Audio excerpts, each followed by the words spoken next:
What's up, everybody? Welcome back to Sales Remastered. This is part 2 of how to sell ARMs, points, fees, discount points, higher rates, government loans.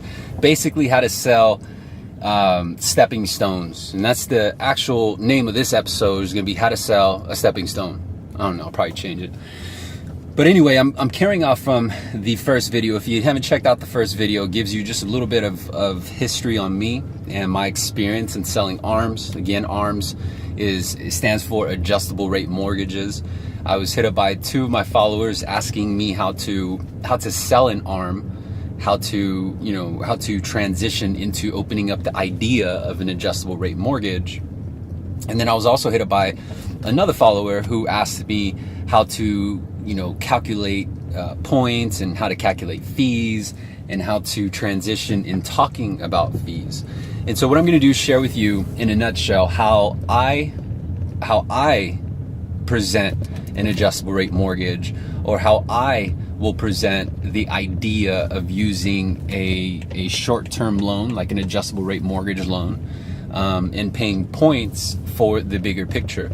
And what I want you to understand is, just like selling an adjustable rate mortgage, just like selling, a government loan or points or fees, there has to be an upside, right? And this is ultimately how we need to deliver our pitches to begin with. And what I think we may go wrong is simply the timing and the position of that we have at the time that we present certain things, whether it's points, fees, ARMs, government loans, what have you. And the reason for that is because, number one, is we should only be selling an ARM to someone who can utilize an ARM. Meaning, if we're selling an ARM because our motive is just to sell rate, and our whole entire motive is just to sell a lower rate, then we may be doing it wrong. There has to be a strategy behind it. And so with my past videos, if you haven't checked those out, go check them out. But I'm a preacher about starting off your pitch in a way where it's not viewed as a pitch. And so as of right now, your traditional way, or your usual way of starting a pitch is probably setting it up on an appointment, right? And when you set up this appointment, you're probably setting up in a way where, okay, I'm going to go ahead and work up the options for you, and I'll have it ready for review at 6 o'clock, or when are you going to be available? Number one is you're asking them when they're going to be available.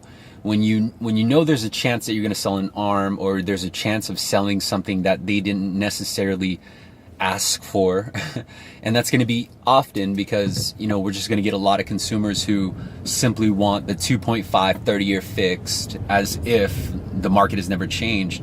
But what we have to do is stay away from being defensive and really understand that not everyone is engulfed in the market like you and I, right? Not everyone, the standard consumer, is not necessarily aware of the market condition or the market climate.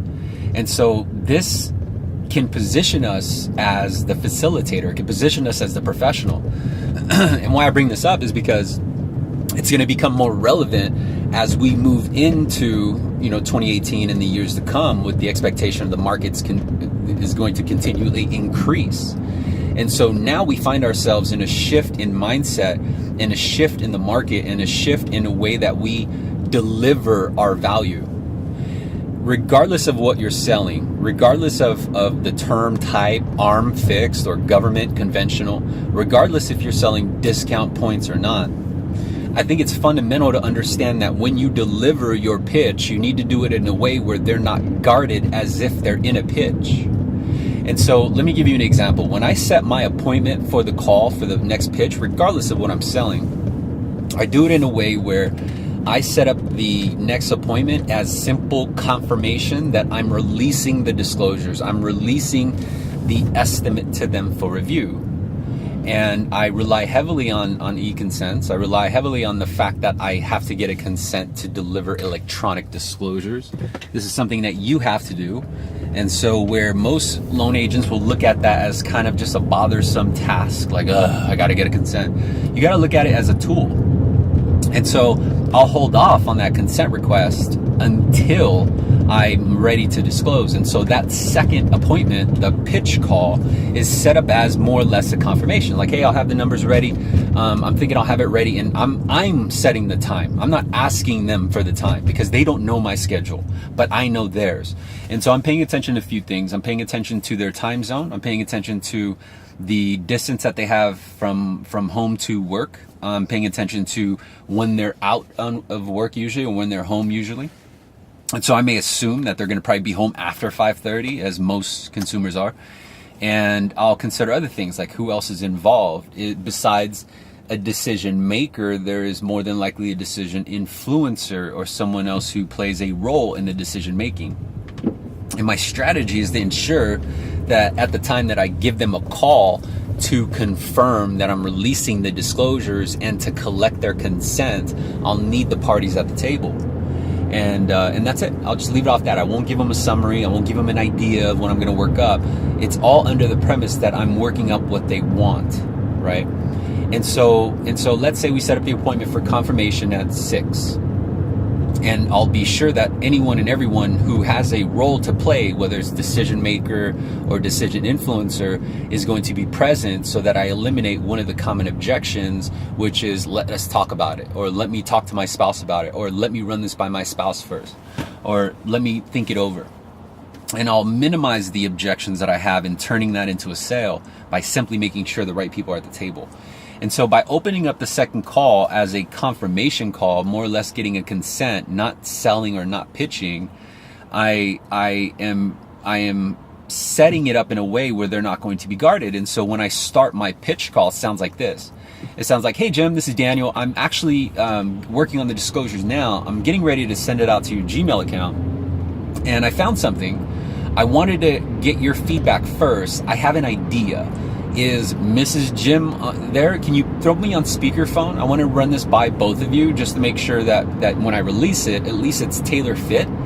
And again, I had an idea. I want to run it by both of you guys. And of course, you're going to say, yeah, what's up? But notice how when you start your call this way, you actually have them in full attention. Because who doesn't want to hear about an idea, right? Not only that, but they're not guarded. And so it's far more effective to start your pitches this way, regardless, again, of what you're selling, rather than starting your pitch of, hey, Jim, this is Daniel. I got a couple options. If you have a pen and paper, I can go through that with you now. First option is going to have no fees. Second option is going to have more fees. It's going to be expensive, but blah, blah, blah, blah. And so you're actually setting them up to be on defense. And that's okay, if that's the way you're doing it, don't feel dumb. It's just the way that you probably thought was the right way. And so I'm showing you a new way, a more efficient way to kind of mount them up, and frame them properly. And so when you open it up this way and you go over your idea and they put you on speakerphone, now you have to frame both of them. You have to frame both of them and bring back all of their wants, their desires, their fears. When I say the desires, what I'm talking about is the results that they want, and then at the same time drop in a couple hints of fear by explaining what will happen if they don't do something. So if they don't utilize the solution that you have an idea about, then we have to magnify the problem, right? We have to magnify and paint out a worst case scenario. And when we do it this way, now we have a way to transition into our idea and say, yeah, because you had mentioned it was important for you to create savings because right now you have a monthly deficit. It's not enabling you to pay anything more than your minimum payment on your credit cards. You mentioned that your main focus was to use this house as a stepping stone. You're going to be moving in the next 5 years. Whatever applies to them. And say, because you had mentioned that that's important, as I was putting together the disclosures, I found something and I want to run it by you because I believe that this will achieve your goal at a faster pace, saving you time and ensuring that you're positioned properly for when the next step comes. So let me explain. What I can do is, and this is your pitch, this is when you're going into your pitch, but it's important that you explain the results first. You don't go over and say, well, my idea was that I can put you on an arm. It's a 3.5. It's fixed for 3 years, but it does this, this, this, this, and this. remove that delivery timing, or that kind of the way it's being delivered. Instead, you want to point out, just magnify and expose the results, and say, so what I can do ultimately is take your payment from here, drop it down from here, give you 1 month payment deferral, give you your escrow refund back, put a little cash in the bank. And ultimately what you could do is keep that as reserves within the next 12 months, because we're paying off this debt, because we're creating this surplus, because we are positioning you properly. In the next 12 months, you should be here with your FICO score, and you should be here with your assets. And if you do this right, you will be in position to have more flexibility, more cash flow, more asset accumulation. And this actually helps you achieve your goal, but at a much faster pace. And so I wanted to run it by you, because this is ultimately what it comes down to. For this payment, this monthly savings, I can cover your cost. But since you're deferring your mortgage payment, and since you're getting an escrow refund, technically, if you didn't do the refinance, you would have to pay that. And so you wouldn't get that influx of cash anyway. But my idea is, if you use that influx of cash, it'll give you the option to get this lower payment, because you're not financing your costs, you're technically accounting for them. But needless to say, there's no out-of-pocket cost besides the appraisal, in which I can get that return back to you at the time of closing through escrow. But my motive here is to show you how to create a stepping stone to get to the level where you want to be faster and much safer. And this is how. First off, let me ask you, how's that monthly payment? How's that savings? And then you start going over the benefits. Oh yeah, I love it. I love the plan. What does this consist of? Well, what this consists of is a short-term mortgage, meaning that you're just going to use it for the next 12 months. Again, this is your stepping stone. And so after 12 months, we'll revisit the situation. At that time, you'll have a stronger FICO, stronger asset balance, and also a stronger equity position. And so ideally, after you have X amount of dollars in the bank, after you have your FICO up here, then we can talk about actually shortening the term of your loan. If not, position you more favorably for when it comes time to sell this house. You're going to maximize your qualification potential for your next home. And so here's the thing. I need to confirm first that I can even deliver this to you. So there's a few things I need to validate. I'll email you a quick checklist of the items. Once I confirm that you can proceed, we're very fast, it's very convenient, it's pretty automated, and so the process is super quick and super smooth. But before I can even open that door, I need to make sure that I can open it.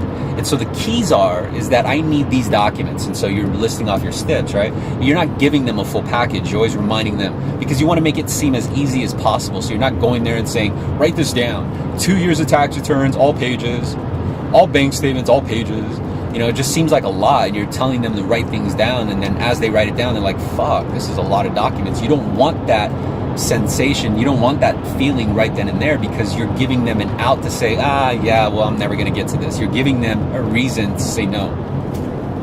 What I found is that if you say, hey, I'm just going to email you a quick checklist of items that I need to verify first, it's easier to accept, because they're already say, okay, cool, so whatever's on the email I need to get. Rather than saying, hey, write this down, grab a pen and paper. What if they grab a Post-it note and you're giving them a full doc step checklist?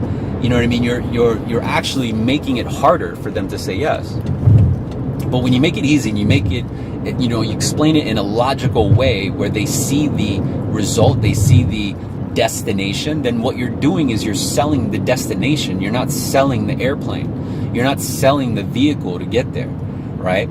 And what you're doing is you're ultimately painting the picture of what it will be like. And everyone wants to be in a better state in the future. This is just human instinct.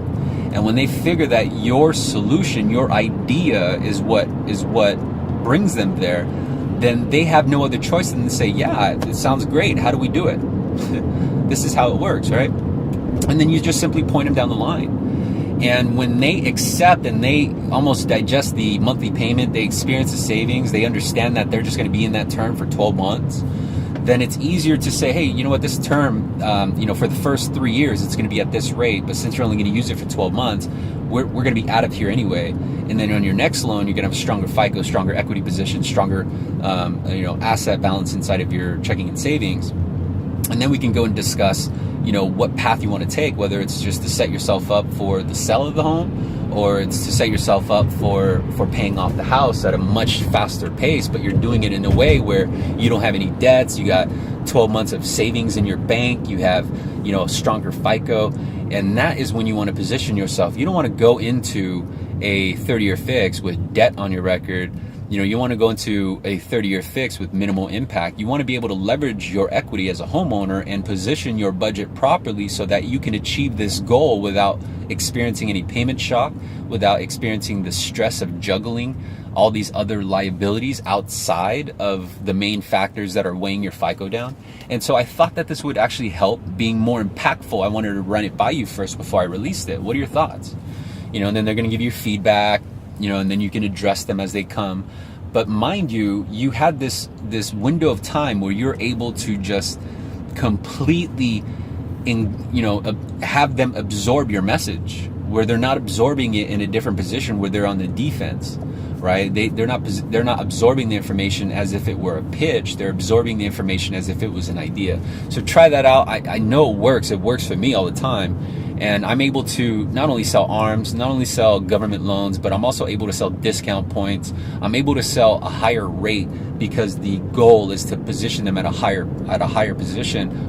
better position to achieve the end result. And so it's very tailored to them. But why it's effective is because I'm able to sell the destination, not the airplane. So if you like this video, please comment below, like, share with someone who needs to see it, and subscribe. I'll see you in the next video. Bye.